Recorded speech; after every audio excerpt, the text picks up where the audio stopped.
Well, thanks so much for taking the time. I'm running to emulate Bev on the Executive Council.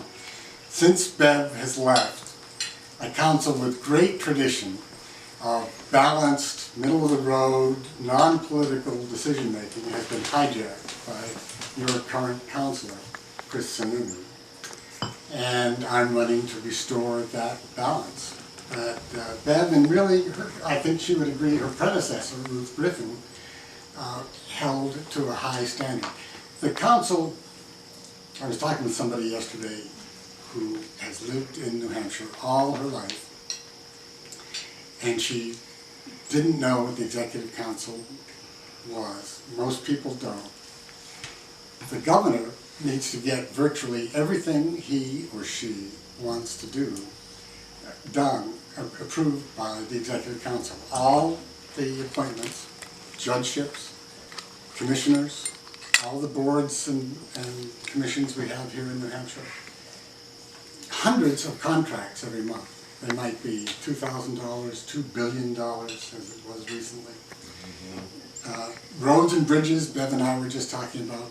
Most people don't know the Executive Council determines what roads and bridges get built, and even sets the tolls.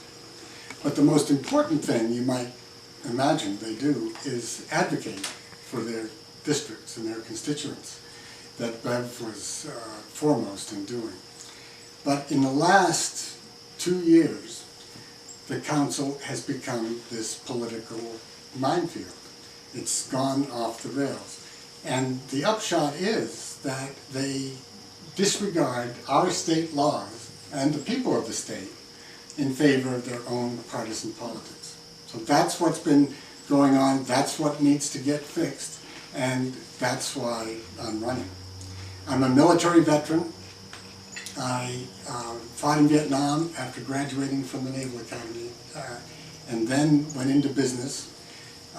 Did a dozen years of anti-poverty work in Central Appalachia, and then got into business. And my most recent was a software company in Portsmouth that I sold in 2005, created hundreds of high-tech jobs.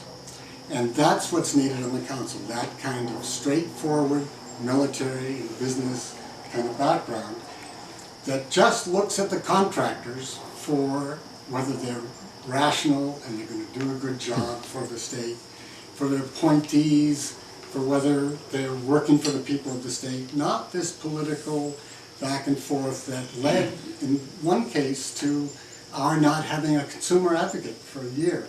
The council turned down the reappointment of our widely respected consumer advocate because she did her job. That was her, she stood up to the utilities. What was her name, Bill? Meredith Hatfield. Okay. And she'd been in the job for years and was opposed by the right wing and the utilities, and our Executive Council took their orders and put her out of work. They turned down our own health insurance exchange to make a political statement about the Affordable Care Act. Right? Now we'll have a federally run exchange instead of people from New Hampshire controlling our health insurance. And of course, people in the southern part of the state are acutely pained by the fact that they turned down the passenger rail going from Boston to Concord. Strictly, it was $4 million of federal money that was coming to study it and figure out how to do it. They thought, no, we need I-93. We don't need passenger rail. There's no competition between the two, actually. Passenger rail goes in a different route. It would go right through Manchester Airport and help get back the passengers we're losing every year from Manchester Airport.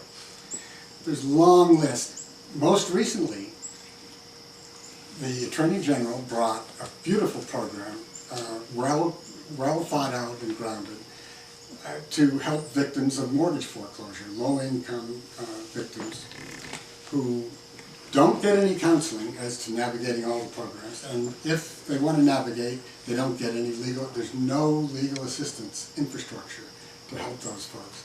That's what this $10 million that came from the national settlement was all about. And the council turned it down to try to design something that was involved more private attorneys. This is purely partisan politics. So I need your help to get the word out to people that this is just not one of those invisible executive council elections, that this year a lot is at stake because no previous council has ever usurped the state laws the way this council is willing to do and just say, if I don't like the project, I'll vote it down. Has nothing to do with the way it used to happen. So I need your help to get my signs out, get my bumper stickers out, get the word out about how important a race it is, and to vote on November 6th. Thank you.